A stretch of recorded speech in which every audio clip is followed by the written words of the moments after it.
this chapter, we will be studying the transformations of functions. In this particular lesson, we will be looking at inverses. Okay, we're going to talk about inverses, obviously, in this lesson, like we just said there. Now, an inverse, really, before we get into it, there's some description of it here, but an inverse really is a function that undoes what another function does. Okay, so for example, when you take this, when you square a number, the inverse of that operation is the square root. Square rooting undoes the operation of squaring.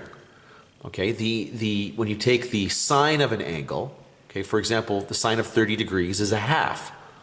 Well, the inverse sine of a half takes you back to 30 degrees. So an inverse function basically takes the output of another function and then tells you what its input was, if that makes any sense here. Okay, so like the input, the inverse of the square function. So for example, we take the square of 3, we get 9.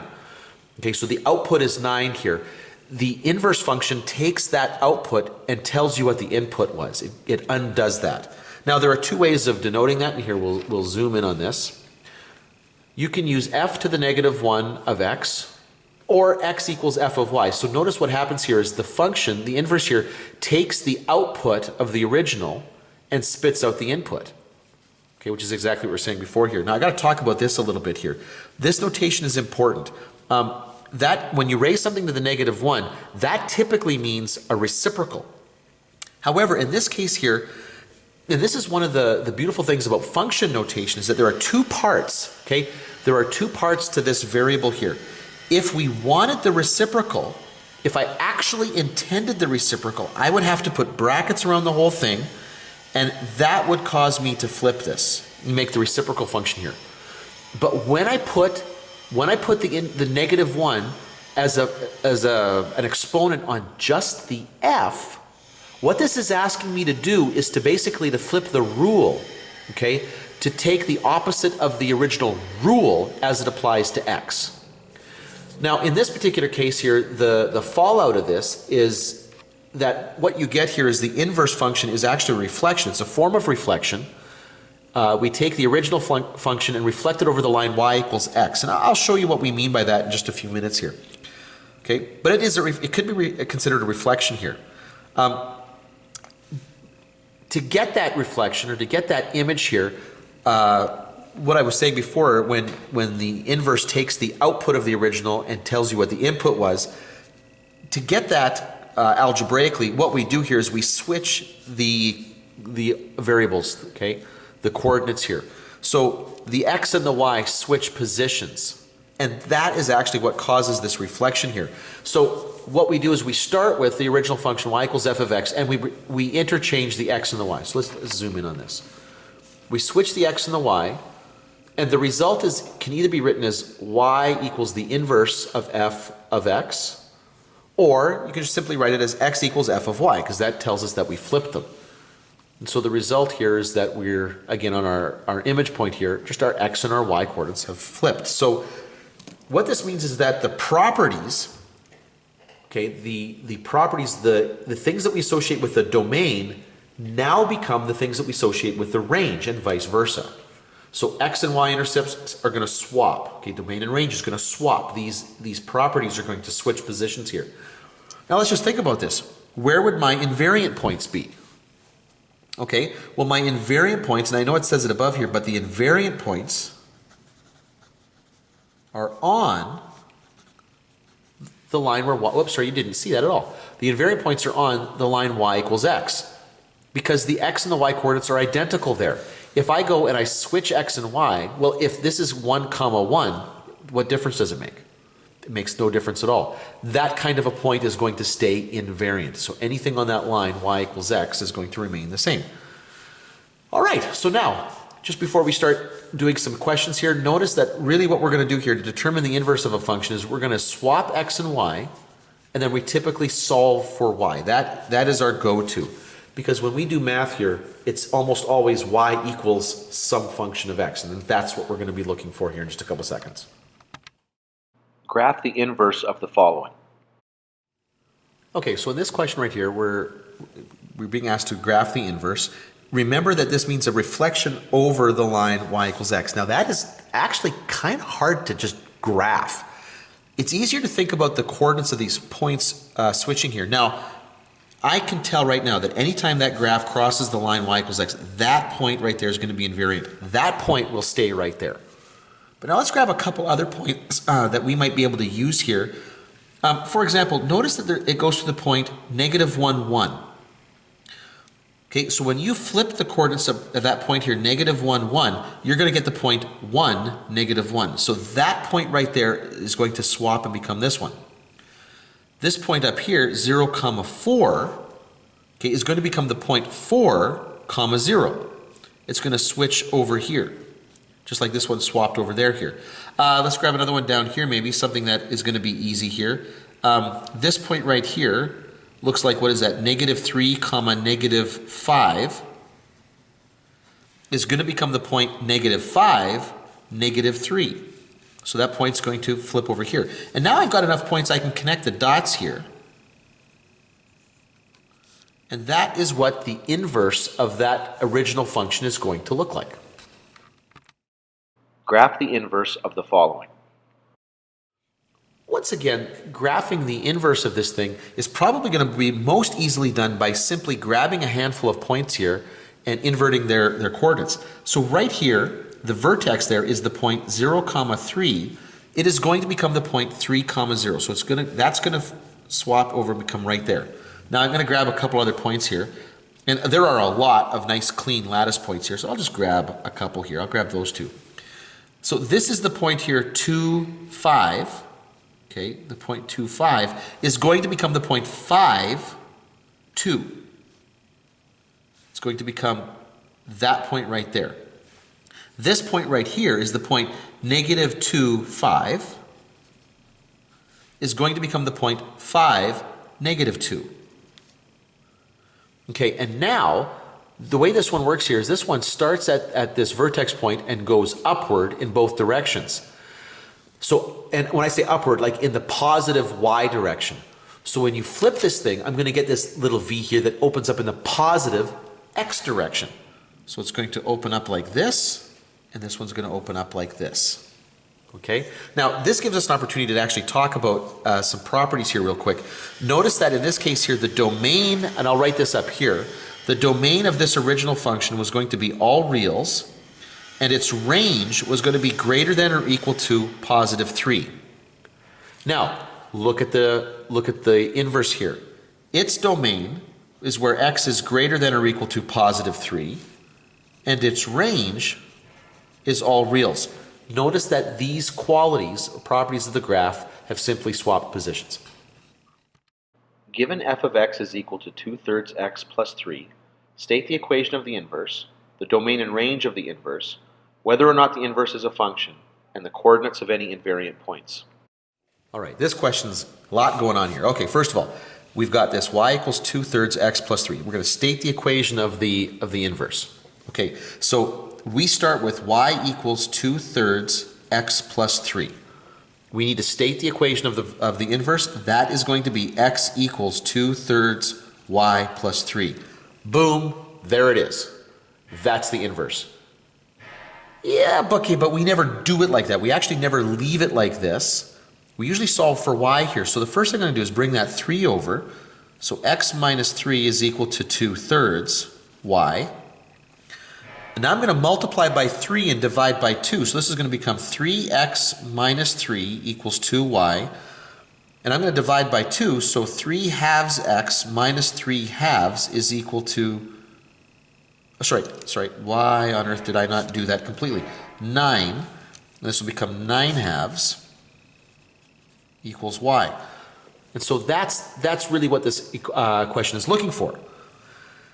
Now, let's talk domain and range. Now, the domain and range, think about what this is. This is a linear function with a slope of 2/3, a y-intercept of 3. Its domain will be all reals, and its range will be all reals. Okay, well, so that means when the domain and range, when I form the inverse, the domain and range have just swapped. So this is still going to be x is an element of the reals, and my range will be that y is an element of the reals. Okay, that didn't really do much of anything. is the inverse a function? Well, now let's just think about that. Let's just think about that. The inverse here is a straight line. The only line that isn't a function is a vertical line. Well, the slope of this line is 3/2. It's not undefined. So this isn't a vertical line. So this means this is a function. Is a function. Okay? Now, the last thing that we want to do is identify any invariant points. Okay, now invariant points occur where the x-coordinate and the y-coordinate are the exact same thing. Now, that should be true whether I work with the original function or the inverse function. So now just compare those two. Look at them. Which one would you rather work with? The first one, because there's less fractions. This one's only got the one fraction, this one's got two of them. This one's prettier. So let's work with the original. So now to get the invariant point, I simply need the y-coordinate to be the same as x. So I'm actually going to do it like this. I'm going to replace y with x. Okay, and I'm going to use this to find my invariant point. So now I'm going to isolate x. I'm going to bring this over. So I'm going to have 1x minus 2/3 x is going to give me 1/3 x is equal to 3. I'm just going to subtract 2/3 from both sides. And I'm going to multiply across and get that x is equal to 9. Now, because I'm looking for invariant points, if x is equal to 9, that means y is equal to 9. So my invariant point will be the point 9, 9. Okay. So that is the point that I was looking for. There is only one, which makes sense. Okay, I would only expect a linear function for almost all cases, I would only expect it to hit that line y equals x just once. Perfect. There we go. For the function defined as f of x equals x squared minus 3, determine the equation of the inverse. Restrict its domain so that its inverse will also be a function. All right, determine the equation of the inverse. What we're going to do here is we're going to switch x and y. So the original function is y equals x squared minus 3. And so to switch x and y, we're going to get x is equal to y squared minus 3. Okay, that is the inverse. Okay, I swapped x and y. There we go. That's fine. But I don't leave it like that. I'm going to bring the 3 over. So x plus 3 is equal to y squared. Then I'm going to take the square root of both sides. But when I do that, I have to include the positive or negative square root. Okay, now what that means is over here, if I graphed x squared minus 3, that would look like this. I'd go down here to 3, okay, and it's going to go, what is that? 1, 2, 3, 4. It's going to go there, it's going to go there. So that's going to look something like this. Now, when we invert that, or find the inverse of that, my vertex is going to switch from 0, 3 to, sorry, I can't believe I said that, 0, negative 3 to negative 3, 0. It's going to go here, and then the graph is going to open up this way. 1, 2, 3, 4. 1, 2, 3, 4. It's going to go there. So the graph is going to open up like this. Now, notice that that is not a function. Okay, it's not a function. The reason it's not a function is because of the plus or the minus here. Okay, the minus refers to this bottom part. The positive refers to this positive part here. If you took either one of the plus or minus out, what you would be left with is a function. Now we're going to answer this next question here. However, this is a little bit more complicated than that. Okay, now I'm going to draw this out here. Here's the thing. I'm going to throw this down here. Let's say that I give you a function that looks like this here. Now here's the vertex at the point P comma Q. Okay? Now, I'm going to come along here and I'm going to cut this someplace. What I'm supposed to do here is cut the domain here so that the inverse is a function. Well, I can cut it anywhere. That's not the issue. The issue is what you do with it once you've cut it. So let's say that we cut it here. We're gonna break the domain right here. I don't know where this is. This is going to be at some value x is equal to a. I don't know where it is, but I know here that I'm cutting it where a is greater than p. Okay, to the right of. Okay, that's what this means. Here's my p. That's my vertex right here. I'm cutting it at some point a, where a is to the right of p. Whatever. Okay, I could even do greater than or equal to here just because sometimes we can cut this in half here, but it doesn't matter. Now, the question is, this is now going to be my cut. Do I include this piece or that piece? Okay, what does it look like? Well, if I make it this piece right here and restrict my domain so that all of this is where x is less than a, and I can say less than or equal to a because I can include that. If you invert this, okay, if you find the inverse of this, what you're going to get is a graph that looks like this. Is this a function? And the answer is no, not a function. However, if instead of going to the left here, I went to the right, so here's my a again. Okay, here's x equals a. But this time I only include the part of the function that goes to the right. So this is the domain where x is greater than a. Then what happens is when I invert it, I get this part of the function. Is that a function? Sorry, and this could have been greater than or equal to a. And the answer is yes, this is a function. Okay, so when x was greater than p, when x was to the right of the vertex, or sorry, that's not what I meant to say. I cut it at a. I chose a point here, a. When a is bigger than p, or when a is to the right of the vertex, then to get a function, okay, to get a function, the domain must be that a is greater than or x is greater than or equal to a. So if I cut the parabola to the right of the vertex, my domain has to be everything else to the right of the vertex. But I can hear others saying, yeah, so what if I take my parabola here again? Here's my vertex. That's a terrible parabola, but anyway, here's my vertex, p comma q. What if I cut it over here? What if I make my a over here, where a is to the left of p? What if I do that? Well, what if you did? What would happen? We just have to be consistent. If you take from there and you only accept the domain, okay, so remember here's x is equal to a. If I only take the domain where x is greater than or equal to a, then when I invert this, what I will end up getting is a function that looks like this.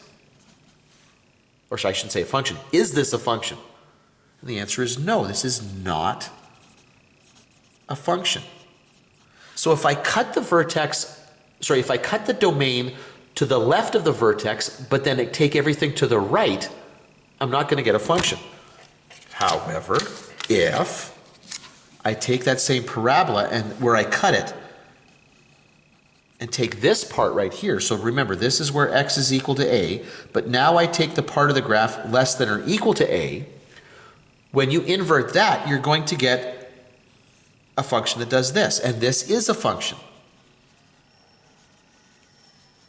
So here's the trick here. If x, and I did it again. Look, if the place where I cut it is to the left of p, then my domain has to be x is less than or equal to a. Basically, if I cut it to the left of the vertex, I have to keep going left to get something that can be inverted into a function. If I cut it on to the right of that vertex, then I have to restrict the domain to everything that is to the right of that value in order to get a function when I invert it. Okay, so this is the rule that we're looking for. So over here, in this particular case right here, the vertex was the point 0, negative 3. So now if a is greater than or equal to 0, then the domain, okay, has to be x is greater than or equal to a. But if a is less than or equal to 0, okay, it's to the left of my vertex, then the domain is x is less than or equal to a. Now I'm doing a lot of or equal to here because I can include the vertex, I can include that endpoint there. Now basically what's going to happen here is the fallout of this is you cannot include both sides of the vertex. Okay? Anytime you're trying to restrict the domain, if you want to restrict the domain so that the inverse is a function, you cannot include an interval that has both sides of the vertex. Even if you've only got a little bit of it, it doesn't matter. If you include both sides of the vertex here, your inverse will not be a function. Given the graph of y equals f of x below, sketch the graph of the inverse, state the domain and range using interval notation, state the coordinates of any invariant points. All right, now to answer this question here, I'm actually not going to do it in the order that they ask it here. I'm going to kind of cheat just a little bit. Over here, I'm going to identify the domain and range of this particular function right here. Now the domain appears to go from -4 out to 5, so that's going to be -4 to 5, and the range appears to go from -4 up to +4. Okay, now that means when I talk about my inverse, okay, and I'll do that over here, the domain of my inverse has necessarily got to be -4 to 4, and the range of my inverse has to be -4 to 5. Those properties have to swap. Now, in addition, I'm going to do myself a little bit of a favor here. I'm going to draw myself the line y equals x. Okay, a couple of reasons. First of all, I can do that better. I can do that better. I'm going to pull out an actual ruler this time. I don't typically do this, but okay, I'm going to pull out a ruler here. There we go. So there's my line y equals x. Now, my invariant points are going to be the points on that line. So I'm going to hit it right here. So that's going to be the point 2, 2. So here's my invariant points. It's going to be the point 2, 2. And then up here, it looks like the point 4, 4. Okay. Now, to draw the inverse, what I'm going to do here is take specific points like this one right here. This is the point -4, -3. And I'm going to turn that into -3, -4. So that's going to go right there. It's going to jump over this one. This is another key point. What is that? -1, 2. -1, 2 is going to become the point 2, -1. It doesn't seem quite right. Whatever. It seems like over far. -1, 2. Yeah, no, that's it. 2, -1. Okay. This point right here at, what is that, 3, 2 is going to become the point 2, 3. 1, 2, 3. This point up, okay, that 4, 4 is going to stay 4, 4. Okay, that's fine. This point over here, what is it? 5, -4. Okay, is going to become the point 4, sorry, -4, 5. 2, 3, 4, 5. This is going to be up there. Okay, so now we're going to connect the dots here. And this is going to look like this. First I'm going to connect each. Now the nice thing about this is it's all straight lines. Okay, so this one connects, and then it's going to just dive across. Sorry, that point there, 2, 3. Go straight across to that point. Going to go through there. Then it's going to go to the point. Going to go to the invariant point right there, and then it's going to dive out to there. So there's what my inverse looks like. And it does look like the reflection through that line y equals x. I was a little worried about that. That didn't look quite right here, but that might just be to the scaling of the graph. Anyway, there you go. Determine algebraically the inverse. Restrict the domain of the base function so that the inverse is also a function. Verify it by sketching the graph of the function and its inverse. F of x is equal to -x squared plus 6. All right, so I'm going to start by looking at the original function. So y equals -x squared plus 6. And now I'm going to determine algebraically the inverse. So x is equal to -y squared plus 6. Okay, that is the inverse, but that's not where we leave it. Normally what we're going to do is we're going to isolate the y. Actually, because the y is negative, you're going to bring the y over, y squared over, make that -x plus 6. And I'm going to square root both sides. I'm going to get that plus or minus -x plus 6. Okay, now I am supposed to restrict the domain of the base function so that the inverse is also a function. Okay, well, first of all, let's take a look at what this thing looks like. negative x squared plus 6 is going to be a parabola. It's got its vertex right here on 0, 6. And then it's going to open like this. It's going to be 1, 2, 3, 4. So down to there, down to there, 6, 7, 8, 9, going down to there, down to there. So it's going to look something like this. Whoops, kind of drew that a little awkward there. There's the original here. Now, my vertex is here at the point 0, 6. So it doesn't really matter how I restrict the domain. So here we go here, restrictions. I'm going to say here, for example, I'm going to cut it at, let's say, x equals 2. I'm going to choose 2. If I cut it at x equals 2, so I'm going to let a equal 2. I'm going to introduce a new variable here, let a equal 2. Because the 2 here puts me right there, when I invert this, I do not want to be inverting the part that includes the vertex. Okay, because notice, if I draw a horizontal line through this right here, I'm going to hit the graph twice. When I invert that, that is going to end up being a vertical line hitting the graph twice, and that means it's not a function. So if I'm going to cut it here at this point, I don't want to invert that part. I want to invert that part. So I'm going to let a equal 2, and then therefore my domain must be x is greater than or equal to 2. Or let's say I cut it, let's say, I don't know, let's make it negative 4. Or let a equal negative 4, because there's lots of ways I can do this. At negative 4, whoops, sorry, make it negative 3. Sorry, because I can see where negative 3 is here. At negative 3, I'm right here. Okay, that's this point right here. Now, if I invert this part of the graph, again, a horizontal line through this hits this graph twice. If I invert that, that means I'm going to get a vertical line hitting it twice, not a function. So what I got to do in this case is if I'm cutting it right here at that point, I need to invert that part of it, because that's just this little bit of a line here, the kind of tail end of the parabola. So in this case here, my domain would be that x is less than or equal to negative 3. There's lots of different ways that this could actually be done. Now the inverse of this is going to look like this. We got 3, 1, 2, 3, 4. It's going to go right through there, right through there, then 5, 6, 7, 8, 9 there, and then down through. Oops, where are we at? Right there. It's going to look something like that. Oh, actually, that's pretty good, that one. There's what my inverse looks like. Okay, that's what the whole thing looks like. And again, if I want to restrict the domain, I need to restrict it so that I do not include both sides of the vertex. If you include both sides of the vertex, then when you invert it, what you're going to get is not going to be a function. It's just plain as simple as that.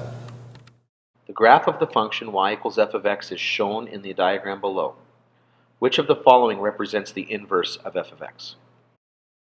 Okay, so to identify which one of the following graphs is the inverse of this function, let's just think about this in terms of what that is supposed to be. It's supposed to be a reflection through this line right here, which means the origin is going to be invariant, so will this point right here. Well, this graph doesn't have that point. This graph doesn't have that point. Neither does this graph. So it's got to be number 3 right here. It's the only one that has that point on it.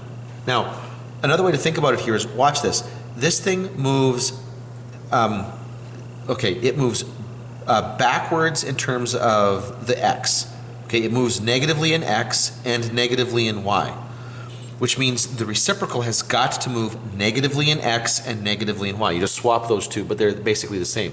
This is the only one that does that. This is moving down and to the left. See, this one moves up and to the left. This one moves right and down. And this one moves, both of them are going in the wrong direction here.